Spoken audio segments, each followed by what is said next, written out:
Oi, pessoal do 7º ano, espero que estejam todos bem.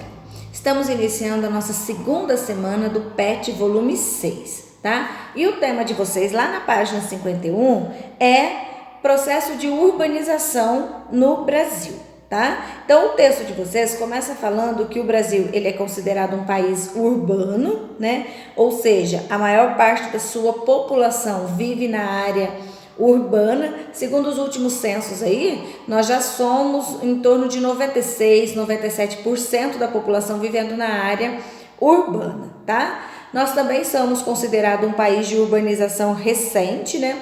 Nosso processo de urbanização aconteceu aí mais ou menos na década de 60, juntamente com o processo de industrialização. Até então, grande parte da população vivia nas áreas rurais, tá?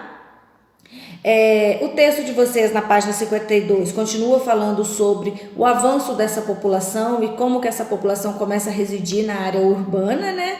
No século XIX, as principais atividades econômicas no Brasil estavam vinculadas aí à mineração, ao cultivo da cana e também à plantação do café, tá? E ao longo do século XX, a economia brasileira era dominada e caracterizada pelo café. E depois começa a mudar com a vinda do processo de industrialização. E aí o texto termina comparando essas duas palavras, o processo de industrialização com o processo de urbanização.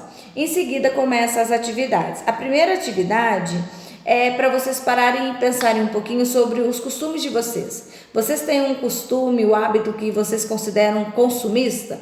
Lembrando que consumistas são pessoas que compram sem necessidade, né? Um exemplo, você compra muito sapato, mas você não usa todos. Isso é um ato consumista, né? Ou então você vai no supermercado, compra um monte de coisa que você acaba não comendo, compra por impulso porque gosta, né? Então isso são atos consumistas. E aí você vai refletir sobre as suas atitudes. Na questão 2, qual foi a contribuição das indústrias para a urbanização?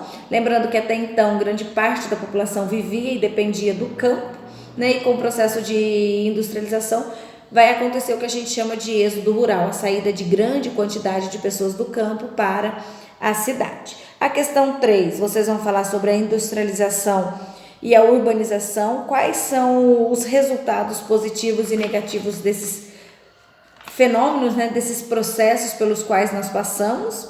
E a questão 4 e 5 é a interpretação de um gráfico sobre a população urbana e a população rural. Como eu falei ao longo da minha explicação, o gráfico confirma que a partir da década de 60, grande parte da população passou a ser urbana.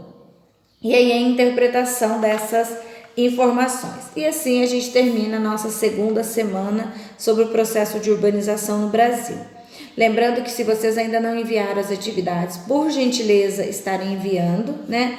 Porque elas fazem parte da carga horária de vocês. Boa semana de estudo e qualquer coisa estou à disposição. Até mais!